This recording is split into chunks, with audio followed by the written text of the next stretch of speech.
Mango का season है और अगर आपने मैंगो के सीज़न में ये कच्चे आम की चटनी नहीं बनाई तो आपने कुछ नहीं बनाया। ये जो चटनी है ये इतनी टेस्टी बनती है, खट्टी तीखी, खा करके जिसको मज़ा आ जाए। कच्ची केरी को डायरेक्ट फ्लेम पे रोस्ट करके चटनी बनाएंगे ना तो उंगलियां चाटते रह जाएंगे। इतनी टेस्टी बनती है, स्मोकी फ्लेवर आता है, पूरा घर ही महक जाता है कच्ची केरी की स्मोक से। सो हेलो फ्रेंड्स, कैसे हैं आप सब। Welcome to my channel Renuka Anubhav blog. तो कच्ची केरी की चटनी बनाने के लिए यहाँ पर मैंने कच्ची केरी ली है और केरी को मैं सेंटर में से कट कर लूँगी। और साथ ही यहाँ पर मैं 2 टमाटर ले रही हूँ। आपको जितनी चटनी बनानी है आप उतनी केरी ले सकते हैं और टमाटर ले सकते हैं। तो इस तरह से टमाटर को भी हम सेंटर में से कट कर लेंगे।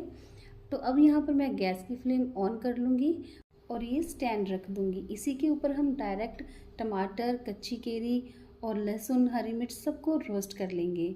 आप चाहें तो पैन में भी कर सकते हैं, लेकिन जो ये डायरेक्ट आप इस तरह से करेंगे ना तो जो स्मोकी फ्लेवर आएगा चटनी का, आप खाते रह जाएंगे, आपका पेट भर जाएगा लेकिन मन नहीं भरेगा। इतनी टेस्टी बनती है, बहुत ही डिलीशियस लगती है खाने में। यहाँ पर टमाटर और कच्ची केरीज एक साइड से तो रोस्ट हो चुके हैं, तो इनको फ्लिप आउट करके दूसरी साइड से भी हम रोस्ट कर लेंगे। तो इसी तरह से हम साइड्स चेंज करते हुए इनको रोस्ट कर लेंगे। और आप देख सकते हैं कि कच्ची केरी, टमाटर और जो लहसुन है और हरी मिर्च सब रोस्ट हो चुके हैं। तो अब इनको मैं गैस से उतार लूँगी और हल्का ठंडा होने के लिए रख दूँगी। और आप देख ही सकते हैं जो ये चारकोल जैसा इफ़ेक्ट आया है, कितना अच्छा लगता है। जब आप खाएंगे तो और भी टेस्टी लगेगा आपको। तो ये हल्के ठंडे हो गए हैं, तो अब हम इसकी स्किन उतार लेंगे। जो टमाटर है इनको अच्छे से रोस्ट कर लिया है, तो इनकी जो स्किन है वो ईजिली सेपरेट कर सकें।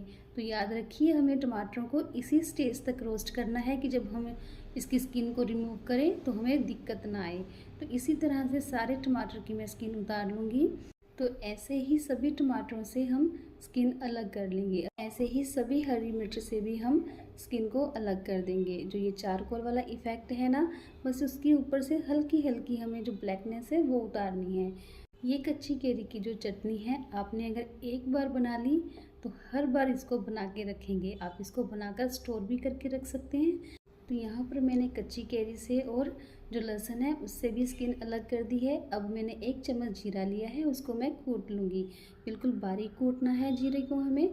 तो अब हम चटनी बनाएंगे और जो केरी थी उसको मैंने पीसेस में कट कर लिया है और इसको भी हम बारीक बारीक कूट लेंगे। जो ये चटनी है इसको आप खलबट्टे में ही बनाइएगा, बहुत अच्छा टेस्ट आता है। मिक्सी में या फिर ब्लेंडर में मत बनाइएगा। तो अब यहाँ पर मैं टमाटर भी डाल दूँगी।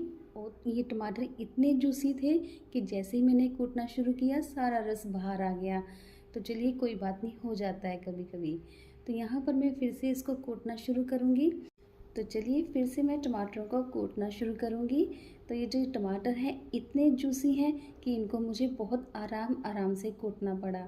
और चटनी बनाने के लिए ऐसे ही जूसी टमाटर ही होने चाहिए। इनसे जो चटनी है वो बहुत ही टेस्टी बनती है। और टमाटर मैं एक एक करके ही डाल रही हूँ क्योंकि ये बहुत जूसी है, एक साथ डाल दूँगी तो बहुत दिक्कत होगी इनको कूटने में। तो यहाँ पर मैंने कच्ची केरी, जीरा और टमाटर को अच्छे से कूट लिया है। और आप देख सकते हैं टमाटर कितने जूसी हैं। और चटनी बनाने के लिए ऐसे टमाटर परफेक्ट रहते हैं। तो चटनी कोई सी भी बनाए तो जूसी टमाटर ही लीजिएगा। और इनको मैं एक बॉल में निकाल लूँगी क्योंकि मेरा जो खलबट्टा है वो बहुत छोटा है। एक साथ सब कुछ कूटना बहुत मुश्किल लग रहा था मुझे, इसलिए मैंने इनको सेपरेट कर लिया है। तो अब यहाँ पर मैं हरी मिर्च और लहसुन को भी कूट लूँगी। और ये सब इतना अच्छे से रोस्ट हुआ है कि इनको मुझे कूटने में बिल्कुल भी टाइम नहीं लगा। तो यहाँ पर साथ में मैं शैलो अनियंस ले लूँगी और इनको भी हम हल्का सा कूट लेंगे। बिल्कुल भी महीन हमें पेस्ट नहीं बनाना है इनका, इनको हमें थोड़ा मोटा मोटा ही कूटना है। तो अब इनको मैं उसी सेम बॉल में सेपरेट कर लूँगी। तो यहाँ पर मैंने इनको सेपरेट कर लिया है। तो अब यहाँ पर मैंने खूब सारा हरा धनिया लिया है, साथ में ही मिंट लीव्स लिए हैं। ये जो चटनी है ये बहुत ही फ्लेवरफुल बनती है। तो साथ ही 1 टेबलस्पून नमक डाल दूँगी, 1 टेबलस्पून चिली फ्लेक्स डाल दूँगी। हरे धनिए और पुदीने को हमें बारीक ही कूटना है। तो अब यहाँ पर मैं जो हमने पहले कूट कर रखा था ना, कैरी, टमाटर, प्याज, वो सब डाल दूँगी। और डालने के बाद सबको एक साथ मिक्स कर लेंगे। आप देख सकते हैं ये जो चटनी है देखने में कितनी टेम्पटिंग लग रही है। तो यहाँ पर मैं सबको एक साथ कूट लूँगी और जो ये चटनी है ये इतनी फ्लेवरफुल बनती है, आपको हर एक चीज़ का टेस्ट आएगा जब आप इसको खाएंगे। और आप देख ही सकते हैं चटनी कितनी टेम्पटिंग लग रही है, कितनी डिलीशियस लग रही है। प्याज के चंक्स दिख रहे हैं, कच्ची केरी के चंक्स और टमाटर भी, और जो दिखने में इतना टेस्टी है वो खाने में कितना टेस्टी होगा।